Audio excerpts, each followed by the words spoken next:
Assalamualaikum warahmatullahi wabarakatuh. Selamat pagi Bapak Ibu semuanya. Syukur alhamdulillah kita masih diberikan kesempatan untuk dapat berkumpul di acara IHT ini. Syukur alhamdulillah, puji syukur pada Allah Subhanahu wa taala yang telah memberikan kita semua kesehatan sehingga kita dapat berkumpul di dalam ruangan ini dalam acara IHT SMA 1 Kateman.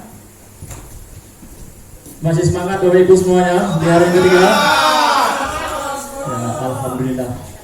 Salawat beriring salam tidak lupa pula kita ucapkan kepada Nabi Muhammad SAW dengan mengucapkan Allahumma shalli sayyidina Muhammad wa ala ali sayyidina Muhammad. Baiklah Bapak Ibu, sebelum materi saya sampaikan, di sini saya memulai dulu dengan permainan ya Bapak Ibu. Itu permainan kreativitas diri. Ya, saya coba untuk buka. Jadi di dalam permainan kreativitas diri ini kita mengembangkan pemikiran kita terhadap suatu gambar. Nanti akan saya lihatkan gambar di depan, nanti Bapak Ibu kembangkan gambar apa yang di depan. Contoh, saya buka satu gambar, di situ ada gambar rumah. Nah, nanti pengembangan pemikiran kita seperti apa? Dengan contoh, ini adalah rumah saya. Rumah saya terdapat 2 lantai atau 2 tingkat dan mempunyai halaman. Di depan ada kursi dan meja, tempat saya bersantai di pagi dan siang hari. Nah, contohnya seperti itu Bapak Ibu. Kita kreativitaskan diri kita. Kita kembangkan dengan melihat objek gambar di depan. Jadi nanti mengalihkan ke teman yang lain atau ke Bapak Ibu yang lain, itu cukup menyebutkan nama. Contoh mungkin Pak Agus. Jadi Pak Agus langsung merespon gambar selanjutnya.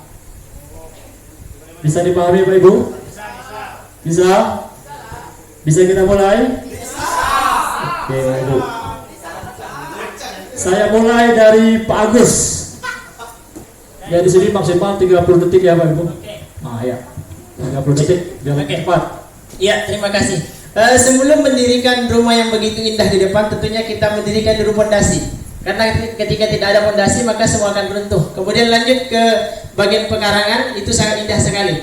Karena didominasi oleh tumbuhan-tumbuhan yang berwarna hijau sehingga bisa menyegarkan pandangan ketika di pagi hari. Mungkin itu saja deskripsi sederhana. Terima kasih. Deskripsi yang saya lihat yaitu ada 3 lelaki yang sedang bermain. 4, belakang 1 doang.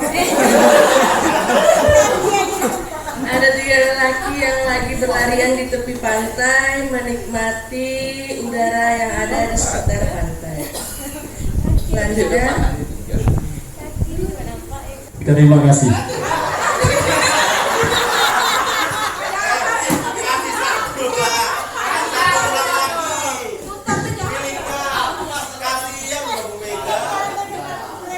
terima kasih Bapak Ibu. Jadi itu aktivitaskan diri kita terhadap suatu gambar. Jadi kita coba untuk mengembangkan pemikiran kita, apa yang kita lihat di depan. Oke, baiklah Bapak Ibu, langsung saja kita masuk ke materi pembahasan kita Bapak Ibu ya. Baiklah Bapak Ibu, jadi untuk pembahasan hari ini itu masih menyangkut struktur kurikulum. Di sini saya menjelaskan tentang prinsip pembelajaran dan asesmen. Prinsip dan pembelajaran dan asesmen. Di sini di dalam prinsip pembelajaran itu tetap untuk mencapai profil pelajar Pancasila Bapak Ibu. Nah, jadi profil pelajar Pancasila itu tetap ada di dalam prinsip pembelajaran. Jadi ini secara umum. Prinsip pembelajaran itu dibagi menjadi 5 komponen. Yang pertama, pembelajaran dirancang dengan mempertimbangkan tingkat pencapaian peserta didik saat ini sesuai kebutuhan belajar serta mencerminkan karakter dan perkembangan mereka.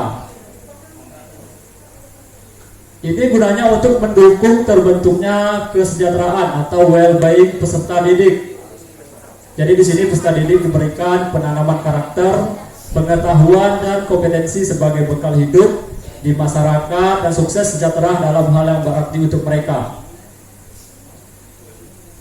Terus menghargai dan menghormati hak peserta didik untuk belajar. Nah, jadi di sini setiap peserta didik memiliki hak untuk belajar dalam mendapatkan pengajaran yang layak. Terus menyenangkan dan bermakna. Pembelajaran yang bermakna adalah pembelajaran yang dipahami utuh peserta didik, memahami keterhubungan antar tiap potongan pengetahuan ke dalam keseluruhan konsep yang utuh dan dapat menghubungkan dengan kehidupannya sehingga akan terus bermanfaat bagi mereka, Bapak Ibu. Terus inklusif, yaitu mempertimbangkan tingkat perkembangan dan kebutuhan setiap peserta didik. Berarti tidak ada satupun anak yang tertinggal, baik mereka yang masih kurang hasil belajarnya maupun mereka yang cerdas sama-sama mendapatkan manfaat pedagogis dari proses pembelajaran di kelas, Bapak Ibu. Terus komponen yang kedua di dalam prinsip pembelajaran. Pembelajaran dirancang dan dilaksanakan untuk membangun kapasitas belajar peserta didik dan kapasitas mereka untuk menjadi pembelajar sepanjang hayat. Di sini itu menanamkan growth mindset. Nah, jadi peserta didik yang memiliki growth mindset yang kuat akan terus berupaya untuk menguasai apa yang sedang dipelajari, bukan sekedar mendapatkan nilai yang baik, Bapak Ibu. Jadi kita di sini menanamkan pemahaman tentang pola pemikiran itu bekerja keras untuk mendapatkan hasil. Terus mendorong kemampuan pelajar mengelola pembelajarannya secara mandiri atau self-regulated. Nah, jadi di sini mengelola pembelajarannya dengan secara mandiri. Nah, di situ termasuk dalam profil pelajar Pancasila, Bapak Ibu. Mandiri. Terus adanya self dan fair assessment. Guru perlu memberikan sejak awal apa yang diharapkan dari peserta didik, beserta pencapaian pelajar seperti apa yang diharapkan ketika mereka mempelajari suatu bahan pelajaran.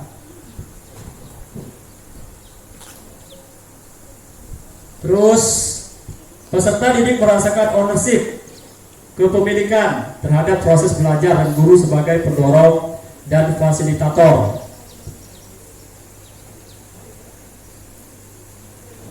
Komponen yang ketiga, kegiatan belajar mendukung perkembangan kognitif dan karakter peserta didik secara berkelanjutan dan holistik. Jadi di sini keseimbangan antara kognitif dan non kognitif, kompetensi dan karakter. Terus menerapkan nilai-nilai yang sesuai untuk mengembangkan karakter dan kompetensi yang terkandung dalam profil pelajar Pancasila. Bertakwa kepada Tuhan Yang Maha Esa dan berakhlak mulia. Yang kedua, berkebinekaan global. Yang ketiga, bergotong royong. Yang keempat, mandiri. Yang kelima, bernalar kritis. Dan yang keenam, kreatif. Jadi di sini juga saya coba untuk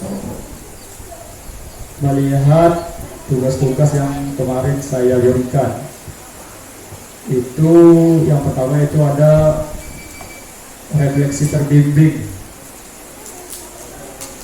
Terus ada lagi yang demonstrasi kontekstual. Jadi ini nanti di sini saya ingin tiap kelompok untuk membacakan hasil dari tugas yang sudah dibuat, Bapak Ibu. Sudah siap semua kan, Bapak Ibu? Belum? Ya, refleksi terbimbing sama demonstrasi kontekstual. Kita yang coba dulu yang pohon dulu, yang refleksi terbimbing. Jadi di situ apa yang sudah didapat, ya kan? Apa yang dibuang. Jadi selama pembelajaran yang sudah kita dapat selama 2 hari ini, mungkin Bapak Ibu sudah mendapatkan sesuatu pembelajaran di dalam sekolah penggerak. Nah, jadi apa yang selama ini sudah kita dapatkan. Oke, gitu saya beri waktu dulu 10 menit. Ya Bapak Ibu, kita beri waktu 10 menit. Nanti setelah itu setiap kelompok disuruh untuk menjelaskan hasil dari jawabannya. Ya, silakan bro, dikerjakan. Ya, untuk kelompok 1, ya dipersilakan untuk Pak Zul. Ya, Assalamualaikum warahmatullahi wabarakatuh.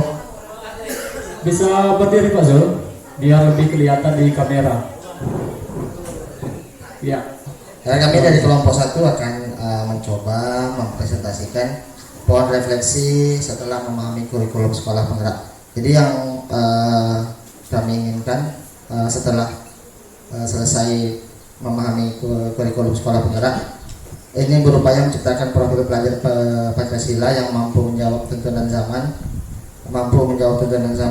yang bersaing secara global dengan tuntunan nilai-nilai lokal. Kemudian apa saja yang akan kami laksanakan, mungkin di sini ada platform belajar, artinya karena belajar kita daring, jadi kami akan mencoba membuat LMS. Kemudian pendidikan yang memerdekakan, profil pelajar Pancasila, dan prinsip pembelajaran dan asesmen. Kemudian yang daun gugur itu yang akan kita hilangkan, mungkin sistem pembelajaran konvensional yang selama ini kita laksanakan. Kemudian tidak mengutamakan karakter dari peserta didik, karena selama ini kita hanya mengajar, memang tidak pernah mengenal karakter dari peserta didik kita seperti apa. Kemudian berpusat pada guru.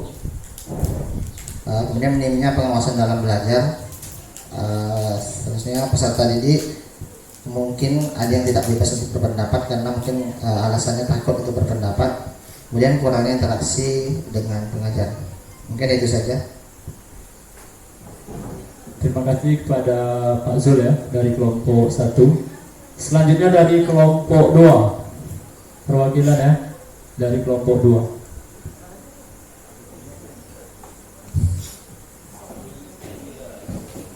Oke, setelah memahami pohon refleksi setelah memahami kurikulum sekolah penggerak, dapat disimpulkan yang pertama, sekolah penggerak merupakan tempat melakukan kegiatan yang menyenangkan dan membuat nyaman peserta didik. Selanjutnya, pendidikan yang memerdekakan, profil pelajar Pancasila, prinsip pembelajaran asesmen, menanamkan sikap bertanggung jawab. Daun yang gugur tadi, sistem pembelajaran konvensional, melakukan percepatan digital di sekolah. Karena menurut saya di sekolah kita hal untuk digital serasa belum. Tapi mudah-mudahan dengan setelah sekolah penggerak nanti sistem digital akan berlebih. Yang pertama adalah WiFi. Terima kasih. Ya, terima kasih kepada kelompok 2. Assalamualaikum warahmatullahi wabarakatuh. Saya akan membacakan hasil pohon refleksi setelah memahami kurikulum sekolah penggerak. Yang pertama, dengan sekolah penggerak kami mendapatkan pemahaman baru yang sangat menyenangkan tentang belajar, seperti pembelajaran tidak lagi berdasarkan pada keinginan dari setiap instansi atau kurikulum yang mendikte, akan tetapi pembelajaran lebih memberikan kebebasan kepada guru dan siswa dalam pelaksanaannya. Kemudian kebebasan belajar atau pembelajaran memerdekakan. Melalui sekolah penggerak dapat meningkatkan kompetensi kepala sekolah dan guru, meningkatkan mutu hasil belajar. Sistemnya, sistem belajar yang mendikte pada siswa-siswi di sekolah, tidak lagi membedakan siswa dan siswi di sekolah berdasarkan kemampuan, kemudian tidak lagi memberikan tugas yang bersifat memaksa. Terima kasih. Ya, terima kasih dari kelompok 3. Assalamualaikum warahmatullahi wabarakatuh. Waalaikumsalam. Baiklah, pohon refleksi setelah memahami kurikulum sekolah penggerak, di mana di situ ada buah. Di buah itu yang setelah kita pelajari, kita mendapatkan kebebasan anak untuk berekspresi, tetapi sesuai dengan ketentuan. Yang kedua, menciptakan anak yang lebih kreatif, berpikir inovatif, berpikir kritis dan inovatif. Selanjutnya, daun. di mana daun mengenai pemikiran baru yang didapatkan. Dengan adanya sekolah penggerak, maka sistem pembelajaran akan lebih aktif dengan mengajak siswa berdiskusi dan memecahkan masalah bersama.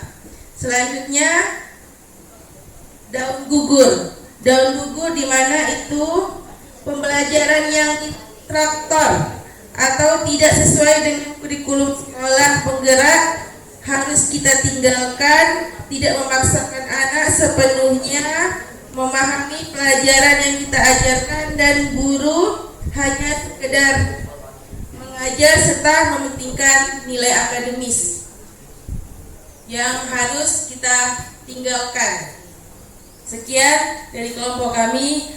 Assalamualaikum warahmatullahi wabarakatuh. Mengingat waktu Bapak Ibu, kayaknya ini tidak cukup kalau kita masuk ke demonstrasi kontekstual. Jadi untuk tugas demonstrasi kontekstual itu tetap dikerjakan, langsung saja nanti dikirim di classroom ya Bapak Ibu. Nah, jadi tetap dikerjakan, dikirim di classroom. Jadi ini kita coba dulu ice breaking dulu Bapak Ibu. Sebelum penutupan kita ice breaking dulu. Silahkan yang mendapat jadwal tiket ice breaking. Siapa hari ini yang ice breaking? Pak Arif, ya silahkan kepada Pak Arif. Konsentrasinya, kawan-kawan. Oke, selamat pagi. Langsung aja, ya. Cara melakukan ice breakingnya yang pertama dengan menunjukkan tangan seperti ini.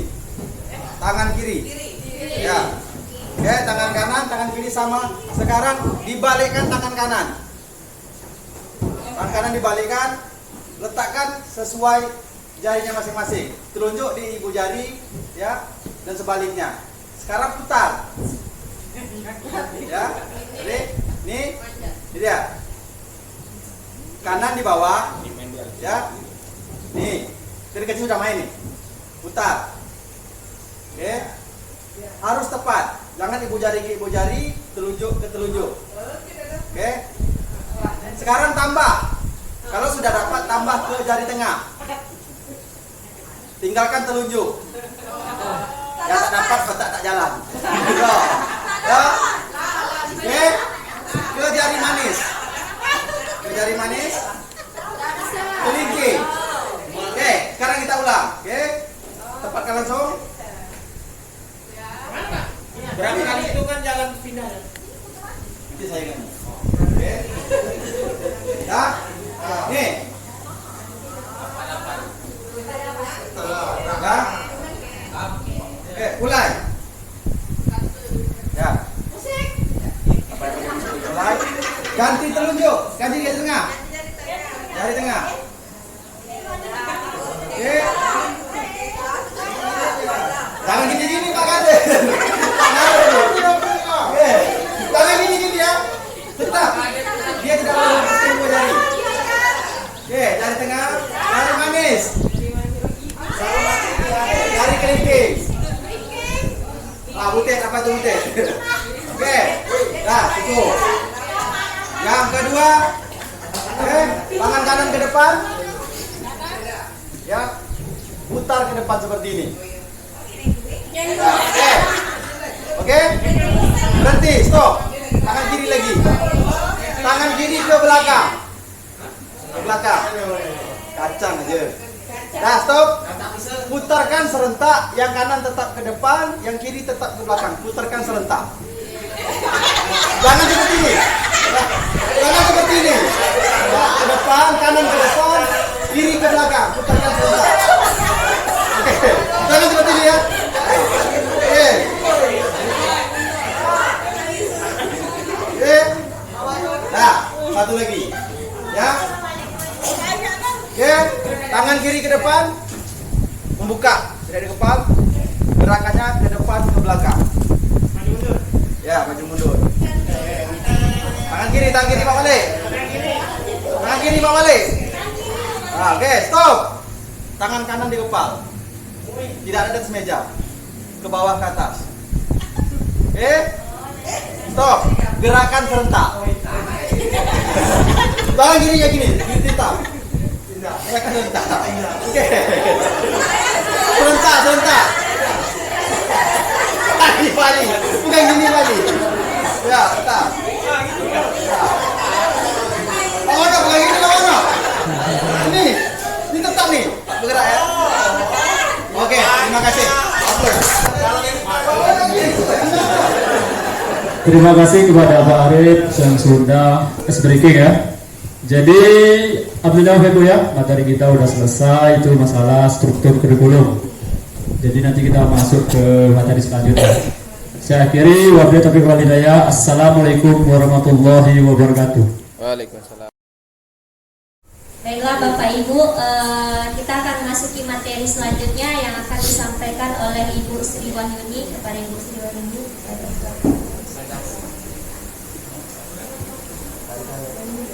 Assalamualaikum warahmatullahi wabarakatuh. Masih semangat ya Bapak Ibu? Semangat. Speakingnya sangat menarik dipimpin oleh Pak Apriyadi. Nah, materi yang akan saya sampaikan ini mengenai capaian pembelajaran. Jadi ini udah masuk materi inti. Jadi nanti saat materi ini kita dibagi per bidang studi atau per mapel. Jadi nanti untuk yang IPA sama IPA, IPS sama IPS ya berkelompok. Nah, sebelum saya menyampaikan materi, jadi Bapak Ibu bisa lihat di Google Classroom itu ada mulai dari diri. Jadi mendengar kata capaian pembelajaran, saya harap Bapak Ibu bisa menuangkan apa yang Bapak Ibu pikirkan tentang capaian pembelajaran. Dimulai dari diri itu ada pertanyaan. Jadi jawab pertanyaan tersebut. Saya kasih waktu 10 menit. Mulai dari diri. Google Classroom ada Pak. Google Mulai dari Classroom. diri tentang capaian pembelajaran. Baiklah Bapak Ibu, sudah disampaikan di situ ada harapan, ada ini ya. Mudah-mudahan nanti apa yang diharapkan bisa dipahami. Maksudnya setelah saya memaparkan tentang materi ini, mungkin harapan Bapak Ibu akan bisa terpenuhi ya. Nah, capaian pembelajaran ini, saya akan membahas tentang konsep capaian pembelajaran. Jadi capaian pembelajaran ini termasuk materi inti.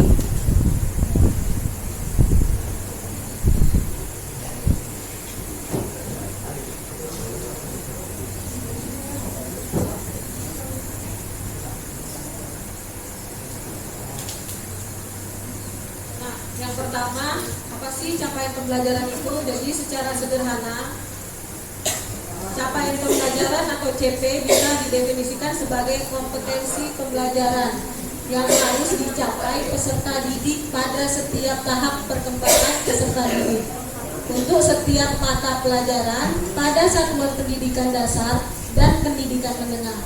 Jadi capaian pembelajaran ini memuat sekumpulan kompetensi dan input materi yang disusun secara komprehensif dalam bentuk narasi.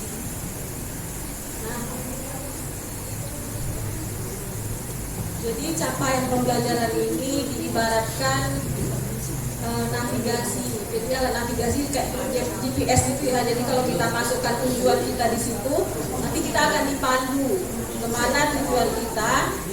Nah, kalau misalnya tujuan kita, misalnya kita salah arah, nanti juga akan dipandu sampai kita mencapai tujuan yang ingin kita capai. Nah, tujuan capaian pembelajaran bersama dengan kriteria penilaian itu digunakan untuk mengidentifikasi tujuan belajar yang lebih terukur. Jadi ketuntasan capaian pembelajaran hanya dapat diidentifikasi setelah siswa mengikuti proses pembelajaran melalui penilaian dan harus dapat didemonstrasikan dalam kehidupan nyata. Jadi di sini tujuannya jelas ya. Selanjutnya, prinsip capaian pembelajaran. Prinsipnya itu ada dua. Yang pertama, terukur dan spesifik. Nah, di dalam terukur dan spesifik ini, capaian pembelajaran harus dituliskan berdasarkan taksonomi Bloom karena telah terbukti relevan untuk membantu mengembangkan hasil belajar. Jadi konsep taksonomi Bloom ini sangat sederhana, yaitu sebelum memahami konsepnya ingatlah dengan baik. Selanjutnya pahami sebelum Anda menerapkan. Yang ketiga analisis proses sebelum Anda mengevaluasi.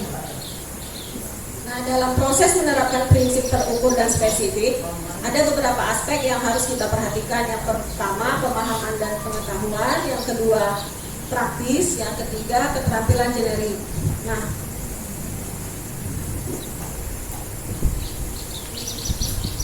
pemahaman dan pengetahuan ini dua kata yang berbeda.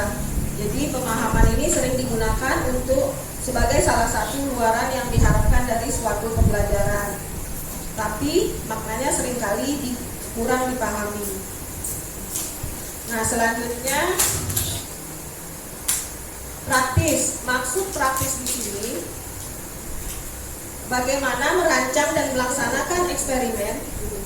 Nah, kata-kata yang umum digunakan, jadi misalnya kita kan menyusun capaian pembelajaran seperti kita ketahui sebelumnya di kurikulum K13, capaian pembelajaran itu seperti kompetensi inti dan kompetensi dasar. Ya, KIKD. Nah, KIKD digabungkan jadilah capaian pembelajaran. Nah, kita kan praktis ini menggunakan kata menunjukkan, misalnya siswa dapat menunjukkan konsep ini, siswa dapat menerapkan, misalnya di materi biologi menerapkan apa, misalnya itu praktisnya ada tuh. Kalau keterampilan generik ini keterampilan mencakup teknik pemecahan masalah. Jadi inti pembelajaran yang biasanya digunakan kata-kata menganalisis, biasanya ada ya di KI. Siswa dapat menganalisis, itu KD ya.